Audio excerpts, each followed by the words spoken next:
Haleluya, haleluya. Shalom saudara-saudara yang kekasih dalam Tuhan Yesus Kristus. Puji Tuhan, hari ini kita jumpa lagi dalam ibadah secara online bagi jemaat Tuhan sekalian yang belum bisa untuk beribadah bersama-sama dengan kami di gereja. Namun hari ini saya tetap memberikan layanan secara online. Saudara kekasih dalam Tuhan Yesus, mari kita persiapkan hati kita dan kita datang di hadapan Tuhan. Mari kita berdoa.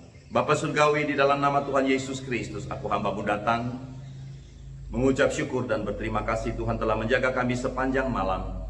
Kami boleh tidur nyenyak, kami boleh bangun dengan tidak kurang suatu apapun karena anugerah dan kasih Tuhan. Bapa Surgawi, terimalah hormat, pujian dan penyembahan kami. Dan saat ini kami mau mendengarkan akan kebenaran firman Tuhan. Mari Roh Kudus impartasikan pewahyuan kebenaran firman Tuhan bagi setiap kami.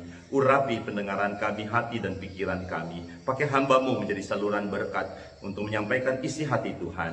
Terima kasih Bapa, dalam nama Tuhan Yesus Kristus, hamba percaya firman-Mu tidak akan kembali dengan sia-sia, tapi firman-Mu akan dikerjakan terjadi dalam kehidupan kami. Sebab di dalam nama Tuhan Yesus, aku hamba-Mu sudah berdoa serta mengucap syukur. Haleluya, haleluya, amin, amin. Saudara kekasih dalam Tuhan Yesus Kristus, pada pagi hari ini saya mau berbicara tentang air mata atau tears. Mari kita lihat pembacaan firman Tuhan di dalam Pengkhotbah pasalnya yang keempat, ayatnya yang ke-1. Demikian saya baca bagi kita dalam nama Tuhan Yesus. Lagi aku melihat segala penindasan yang terjadi di bawah matahari, dan lihatlah air mata orang-orang yang ditindas, dan tak ada yang menghibur mereka, karena di pihak orang-orang yang menindas ada kekuasaan. Mencucurkan air mata adalah bagian dari perlakuan atau situasi yang tidak baik yang kita terima. Aniaya, tindasan, penderitaan, kehilangan, dan hal menyakitkan sehingga ketika hati ini tidak sanggup, ketika hati kita tidak sanggup untuk menahannya lagi, maka menangis atau air mata. Saya kutip satu bacaan Ratapan pasal 1 ayatnya yang kedua demikian. Pada malam hari terseduh ia menangis. Air matanya bercucuran di pipi dari semua kekasihnya. Tak ada seorang pun yang menghibur dia. Semua temannya mengkhianatinya. Mereka menjadi seterunya. Saudara, ini adalah gambaran yang Nabi Yeremia tuliskan tentang apa yang terjadi pada umat Israel pada waktu ditawan. Mereka dianiaya, mereka disesa, keluarga hancur berantakan, mereka dikhianati, dan mereka diperlakukan sangat tidak adil oleh seterunya. Nah, kitab Ratapan ditulis oleh Yeremia. Ini menceritakan bagaimana hati yang begitu sudah tidak sanggup untuk menahan penderitaan ini. Jadi saya menyimpulkan ini suatu gambaran bahwa air mata adalah suatu lampiasan dari luapan kesedihan maupun penyesalan akibat tindasan atau penderitaan yang diterima. Lalu pertanyaannya, bagaimana dengan kita saat ini dalam situasi sekarang ini? Adakah kita masih datang di kaki Tuhan dan mencucurkan air mata dengan hati yang hancur di hadapan Tuhan? Saudara, firman Tuhan mengajar kita ketika kita datang dengan hati yang hancur, maka itu akan menggugah hati Tuhan. Menangis bukan hal yang tidak baik, melainkan saya mau katakan menangis adalah hal yang kudus. Sebab persoalan menangis dianiaya, perlakuan yang tidak baik, perlakuan yang membuat menderita dan sebagainya, itu semua pernah dialami oleh Tuhan Yesus Kristus. Selama dia di dalam misi penyelamatan umat manusia di muka bumi ini, dia mengalami aniaya, dia mengalami pengkhianatan, dia mengalami penderitaan, dia mengalami kesedihan, dan sebagai manusia 100%, pada waktu itu dia mengosongkan dirinya, meninggalkan kealahannya. Maka saudara-saudara yang kekasih di dalam Tuhan Yesus Kristus, dia menangis sebab hatinya tidak lagi tahan di dalam hal tersebut. Ini bukan karena Yesus cengeng, tetapi 100% dalam kodrat 100% manusia, karena dia telah meninggalkan kealahannya dan dia ingin menampilkan kepada kita bahwa penderitaan yang sekarang ini kita alami, penderitaan aniaya yang sekarang kita alami, pernah juga dialami oleh Tuhan Yesus Kristus. Di dalam dunia saat ini mencucurkan air mata, di dalam kondisi sekarang, di dalam penderitaan sekarang, di dalam situasi sekarang yang terjadi atas seluruh dunia ini, saya mau katakan mencucurkan air mata lebih baik daripada tertawa. Mungkin ada sebagian orang tidak sepaham dengan saya, tetapi di dalam konteks ini saya mau berkata tentang mencucurkan air mata atau menangis atau the tears bukan sebagai satu perilaku cengeng, tetapi ini adalah sikap hati yang hancur di hadapan Tuhan untuk meminta belas kasih daripada Tuhan. Rasul Paulus pernah berkata di dalam mengamati kehidupan dari hari ke hari, dia bilang bahwa hidup adalah Kristus, mati adalah keuntungan. Ini bagian daripada kehancuran hati. Nah saudara, dengan ayat-ayat ini baik-baik dalam Filipi pasal 1. Tetapi aku harus hidup di dunia ini, itu berarti bagiku bekerja memberi buah. Jadi mana yang harus kupilih? Aku tidak tahu. Aku didesak dari dua pihak. Aku ingin pergi dan diam bersama-sama dengan Kristus. Itu memang jauh lebih baik. Tetapi saudara perhatikan ini saudara. Lebih perlu untuk tinggal di dunia ini karena kamu, dan dalam keyakinan ini taulah aku tinggal dan bersama-sama lagi dengan kamu sekalian, supaya kamu makin maju dan bersukacita dalam iman, sehingga kemegahanmu dalam Kristus Yesus makin bertambah karena apabila aku kembali kepadamu. Artinya saudara, Rasul Paulus bahkan pernah hampir putus asa dan sudah berpikir lebih baik mati, itu adalah satu keuntungan. Tetapi karena ada misi, ada hati kepada orang-orang yang dilayani pada waktu itu, dia berkata lebih baik tinggal karena kamu, supaya apa? Dan saya mengutip ayat 25, satu keyakinan aku tinggal bersama-sama dengan kamu sekalian, supaya kamu maju dan bersukacita dalam iman. Artinya apa saudara?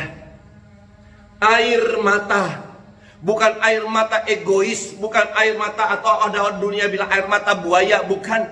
Tapi air mata di mana ada hancur hati di hadapan Tuhan untuk mendoakan orang-orang yang belum diselamatkan. Saya seringkali datang di kaki Tuhan dengan air mata yang bercucuran. Saya mendoakan kalian, saya mendoakan jemaat Tuhan sekalian. Biarlah dalam situasi ini, ekonomi yang morat-marit seperti ini, kehidupannya semakin susah dan sehari ke hari semakin susah, seolah-olah lagi tidak punya harapan. Tapi dengan air mata yang kudatang di hadapan Tuhan, aku percaya bahwa tangan Tuhan diulurkan, turun menjamah setiap saudara, memberi kekuatan, menopang dan memberi perlindungan bagi setiap saudara.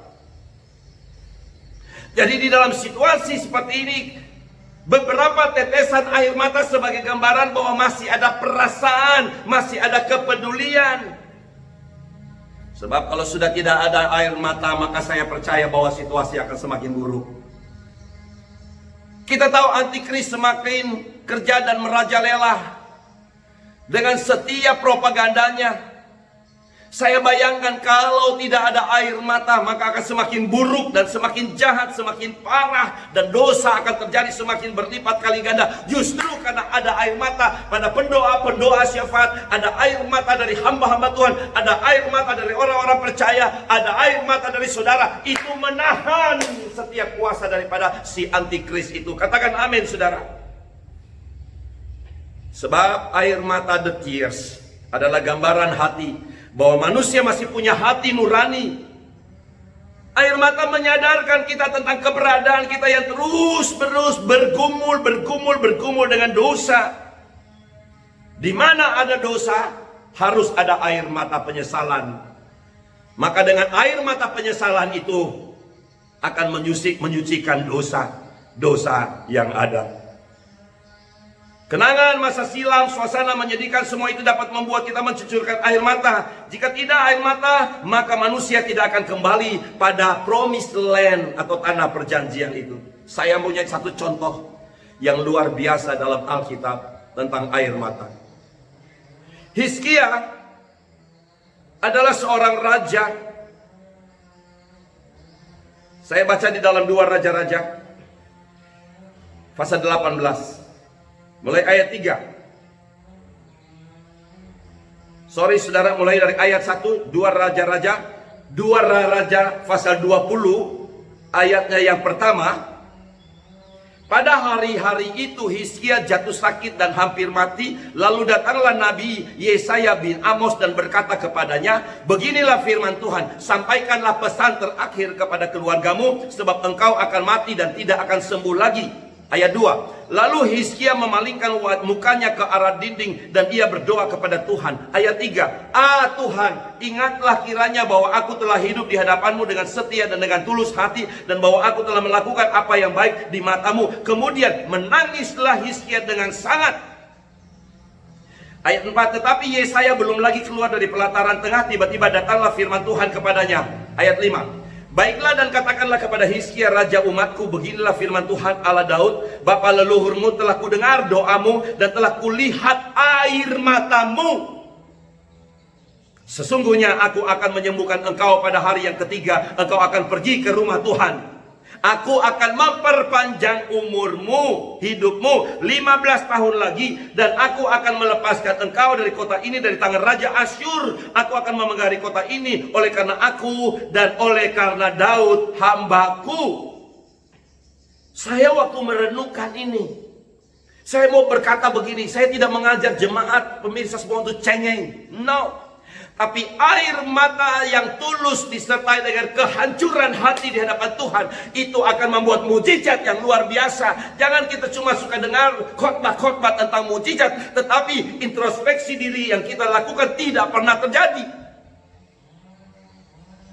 Adakah saudara punya air mata? Bapak ibu saudara kekasih dalam Tuhan Yesus Kristus, semua pemirsa sekalian, Hizkia, Raja Hizkia, dia sakit. Tapi Alkitab yang sudah saya bacakan tadi, ketika dia menangis dengan sungguh, dia datang di hadapan Tuhan. Namun Hizkia datang dan memohon dengan sangat pada Tuhan, dengan air matanya. Maka Tuhan memulihkan dia dan memberi usianya masih tambah 15 tahun. Mengapa Allah mengubah kehendaknya? Why? Saya punya beberapa catatan penting untuk kita di pagi hari yang luar biasa ini. 1. Hizkia melakukan apa yang benar di mata Tuhan. Tepat seperti yang dikatakan Daud, bapa leluhurnya. 2. Dialah yang menjauhkan bukit-bukit pengorbanan dan meremukkan tugu-tugu berhala, dan yang menebang tiang-tiang berhala, dan yang menghancurkan ular tembaga yang dibuat Musa. Sebab sampai pada masa itu orang Israel memang masih membakar korban bagi ular itu yang namanya disebut Nehustan. 2 Raja-Raja pasal 18. Ayat 5. Ia percaya kepada Tuhan Allah Israel, dan di antara semua raja-raja Yehuda, baik yang sudah dia maupun sebelumnya, tidak ada lagi yang sama seperti dia. Artinya apa saudara? Pertama, kenapa sampai Tuhan mengabulkan doa dan melihat air mata Hizkia? Karena ayat 3 berkata, Hizkia melakukan apa yang benar di hadapan Tuhan. Saudara kekasih dalam Tuhan Yesus Kristus, pada pagi hari ini saya mau berbicara kepada kita sekalian tentang air mata saudara. Bukan air mata yang biasa, tapi air mata yang disertai dengan kehancuran hati, di mana kita mengintrospeksi kehidupan kita, apa yang sudah kita lakukan dalam hari-hari kehidupan kita, yaitu Tuhan menuntut yang kita lakukan adalah yang benar di hadapan Tuhan.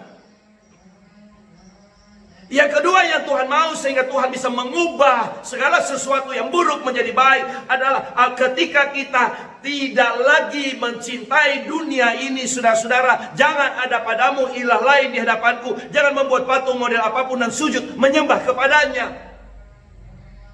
Dan yang ketiga saudara-saudara, Hizkia memiliki iman yang luar biasa. Dia hanya percaya kepada Tuhan Allah Israel. Alkitab berkata, sesudah dia tidak ada lagi manusia atau raja-raja Yehuda yang model seperti Hizkia. Kemudian ia berpaut kepada Tuhan dan tidak menyimpang daripada mengikuti dia, dan ia berpegang pada perintah-perintah Tuhan yang telah diperintahkannya. Obey. Ada ketaatan. Hizkia adalah raja yang taat. Artinya apa saudara-saudara? Setia sampai mati. Di dalam kita mengiringi Tuhan, di dalam kita mengikut Tuhan, bagaimana kehidupan kita? Sebagaimana Raja Hizkia berdoa dengan sungguh-sungguh, ia menangis dengan sangat, namun tidak berhenti sampai di sini saja, sebab ia akan menjadi kesombongan, akan terjadi mengandalkan kekuatan diri sendiri. Sebab itu bagian pertama dan bagian yang kedua harus kita lakukan, yaitu introspeksi kerohanian kita. Dan yang kedua, berdoa dengan sungguh-sungguh. Dan apa yang terjadi? Kehendak Tuhan berubah. Tuhan berkata, umur Hizkia diperpanjang. Bukan cuma umur diperpanjang, tetapi apa saudara? Tuhan memberi keamanan. Tuhan berjanji, dan Tuhan akan melindungi kota yang dipimpin oleh Hizkia dari serangan Asyur. Aku akan memagari kota ini oleh karena aku. Jadi bukan karena siapa-siapa, tapi karena Tuhan sendiri yang mau. Dan oleh karena Daud hambaku. Kenapa saudara? Oleh karena dirinya sendiri. Karena janjinya kepada Daud tentang Yerusalem. Artinya, dengar baik pagi hari ini, Allah terikat akan janjinya. Jadi saudara, Tuhan telah berjanji dalam kehidupan kita. Tuhan telah berjanji untuk menopang kehidupan kita. Tuhan telah berjanji untuk melindungi kita. Tuhan telah berjanji untuk menjaga kita seperti biji matanya sendiri. Oleh sebab itu saudara, Tuhan terikat pada janjinya. Ketika kita datang, ketika kita merendahkan diri mencari wajah Tuhan, ketika kita menangis dengan hati yang hancur di hadapan Tuhan, maka saya percaya Tuhan akan menepati janjinya dalam kehidupan kita. Katakan amin saudara. Haleluya, haleluya. Sebab itu Bapak Ibu saudara-saudara yang kekasih dalam Tuhan Yesus Kristus, apa yang terjadi pada Hizkia tentang air mata, saya terpikat dengan luar biasa. Dari ayat kebenaran firman Tuhan dikatakan begini, ayat 5 dari pasalnya yang ke-20, baliklah dan katakanlah kepada Hizkia raja umatku, beginilah firman Tuhan Allah Daud bapa leluhurmu, telah kudengar doamu. Saudara garis bawah ini, telah kudengar doamu dan telah kulihat air matamu. Sesungguhnya aku akan menyembuhkan engkau daripada hari yang ketiga engkau akan pergi ke rumah Tuhan.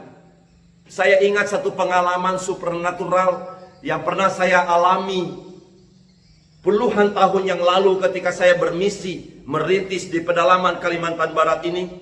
Dan kesaksian ini pernah dimuat oleh majalah Bahana, majalah rohani Bahana. Saudara-saudara kekasih dalam Tuhan Yesus Kristus, kenapa saya teringat ini? Ada kemarin seorang kerabat saya dari Bandung yang menceritakan, oh pernah dengar Pak Samson, pernah yang burung berbicara. Dan saya terinspirasi untuk sharekan itu di pagi hari ini. Bagaimana burung berbicara? Saudara kekasih dalam Tuhan Yesus Kristus, di dalam keputusasaan ada pilihan, choice my life, pilihan hidupku untuk tetap stay here, untuk tetap berada di sini, atau go back to my father home. Saudara, saya membuat pilihan ini, pergumulan ini begitu berat. Karena saya masuk di kampung ini gak ada apa-apanya. Saya punya baby. Dan saya gundah banget. Apalagi pada waktu itu gak ada hubungan dengan keluarga saya, maksudnya dengan orang tua saya. Karena gak ada handphone. Kalaupun saya mau telepon, saya harus pergi 2 jam pakai sepeda motor ke kabupaten untuk ngantri wartel supaya bisa telepon ke rumah. Begitu sulitnya, atau mengirim surat. Saudara percaya, ibu saya adalah seorang ibu yang beriman. Dia mengirim surat. Kalau dia mengirim surat kepada saya harus pergi ambil di kecamatan pakai speedboat, numpang saudaraku. Dan kalau dia mengirim surat kepada saya, di dalamnya ada 10.000 rupiah.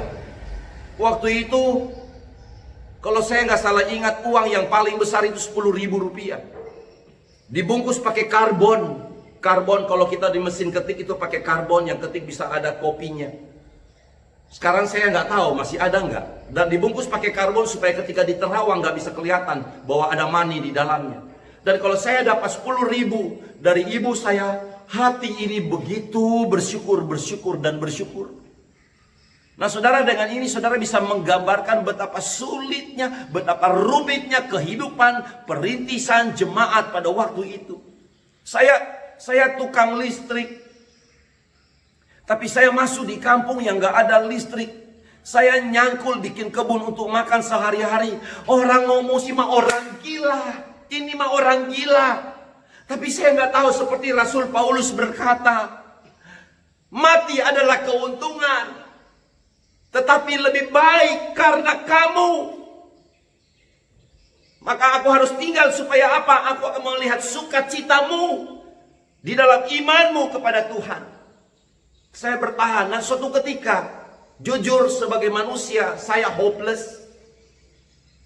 Karena situasi biasa-biasa saja. Saudara tahu, setiap bulan saya hanya hidup dari 37.000 rupiah dari uang jemaat.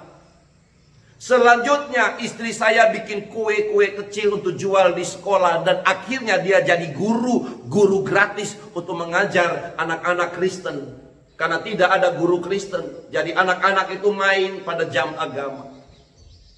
Saya mengalami pengalaman seperti ini. Nah, suatu ketika saya mendapat berita bahwa ibu saya sakit.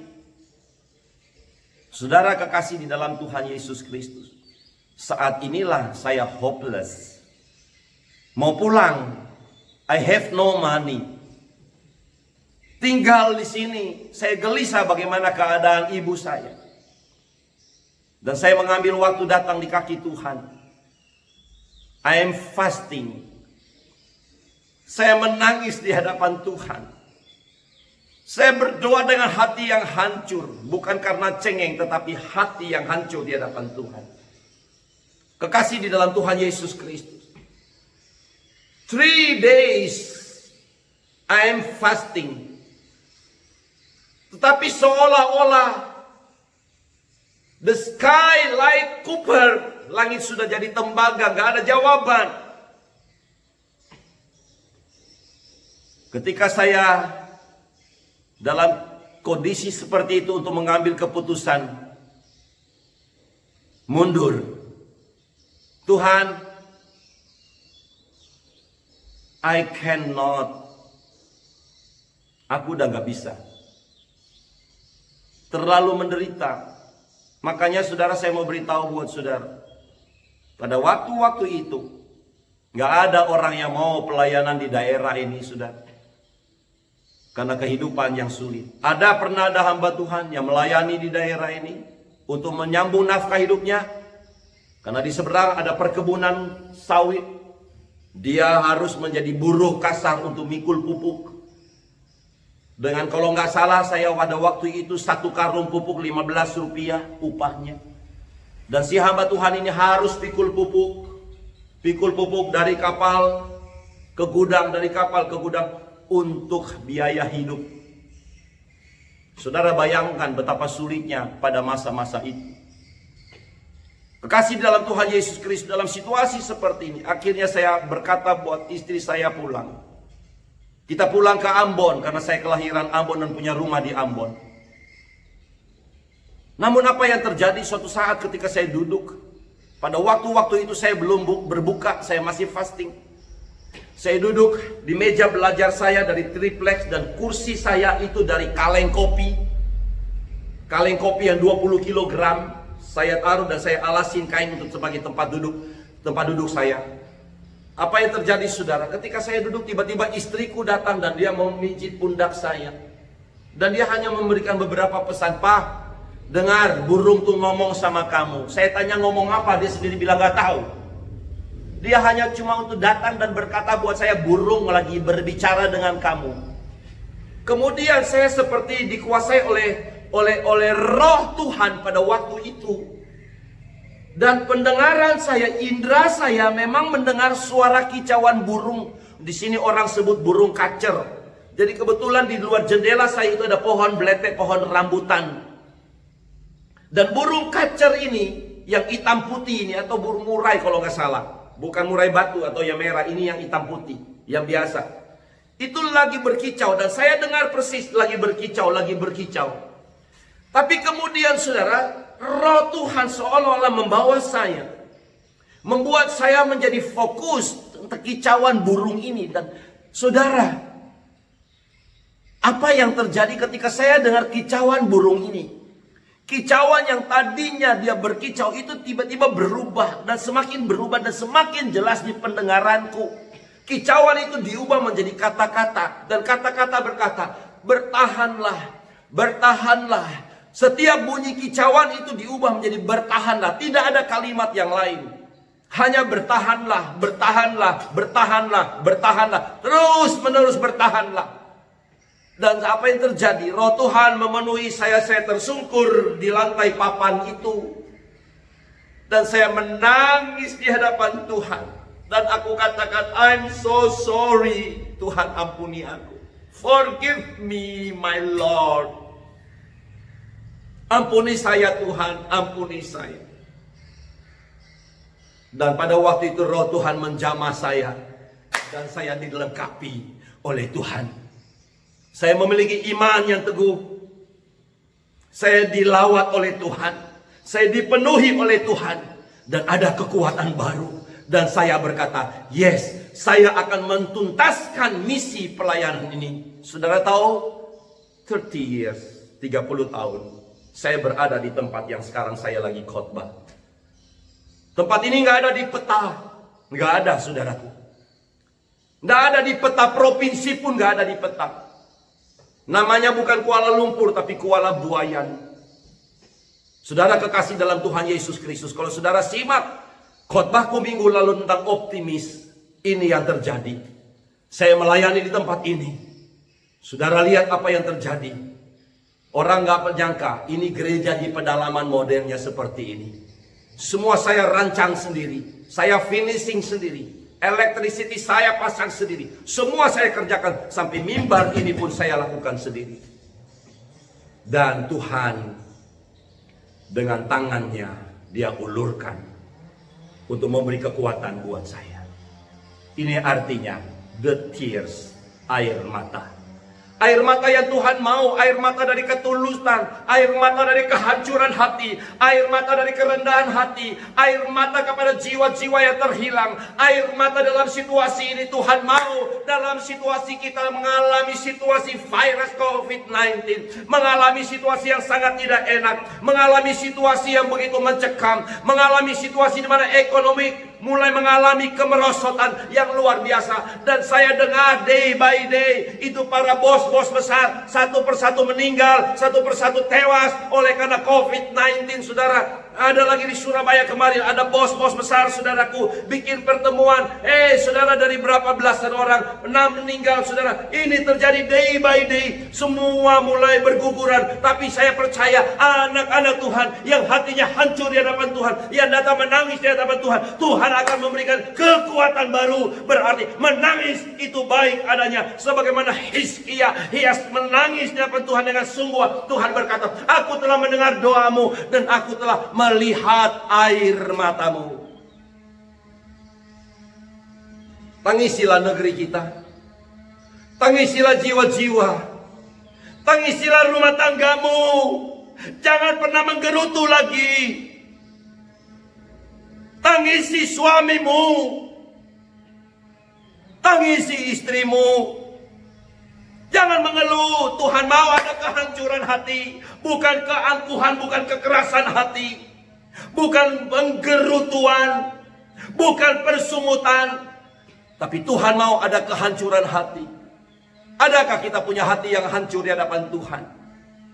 Biarlah kita memiliki air mata sebagai luapan dari hati nurani kita untuk memohon belas kasih daripada Tuhan. Dan niscaya Tuhan akan mengubah segala sesuatu sehingga dikatakan, ratapanku telah kau ubah menjadi tari-tarian. Orang yang menabur berjalan dengan mencucurkan air mata akan balik menuai dengan sorak-sorai. Haleluya. Katakan amin, saudara. Hari ini air matamu tidak akan sia-sia, tapi Tuhan berkata, aku akan menampung air matamu dalam kirbatnya Allah. Katakan amin, saudara. Kiranya firman Tuhan pagi hari ini memberkati kita sekalian. Air mata yang tulus di hadapan Tuhan akan menggugah hati Tuhan kepada kita. Kiranya kita menjadi orang-orang yang akan menuai dengan sorak-sorai. Tuhan memberkati, mari kita berdoa. Bapa, di dalam nama Tuhan Yesus, terima kasih untuk kebenaran firman Tuhan pagi hari ini. Yang mengajar kami untuk kami tidak hidup dalam kekerasan hati atau keangkuhan, ego dan kesombongan. Tapi kami mau memiliki hati yang hancur melihat situasi ini. Biarlah kami memiliki hati yang hancur pada rumah tangga keluarga kami, pada anak-anak kami, pada suami kami, pada istri kami, pada orang tua kami, pada lingkungan kami, pada sekeliling kehidupan kami, pada pelayanan kami, dan seluruhnya. Biarlah kami memiliki air mata yang mengubah hati Tuhan. Untuk yang buruk diubah menjadi yang lebih baik. Terima kasih, tanamkan firman ini dalam hidup kami, dan biar kami bertumbuh dewasa di dalam Tuhan. Aku telah menyampaikannya, Roh Kudus menyempurnakannya. Dan Tuhan memberkati setiap orang-orang yang melakukan kebenaran firman-Mu. Sebab di dalam nama Bapa, Putra, dan Roh Kudus aku hamba-Mu berdoa. Biar damai, sejahtera, kasih karunia melimpah-limpah dicurahkan atas hidup kita hari ini sampai Maranatha. Di dalam nama Tuhan Yesus, haleluya, haleluya. Amin, amin, amin. Tuhan Yesus memberkati saudara. Kita akan jumpa lagi waktu-waktu yang akan datang. Kiranya kita memiliki hati yang mau menangis di hadapan Bapa di surga untuk jiwa-jiwa dan untuk keluarga kita. God bless you all. Amin, amin, amin.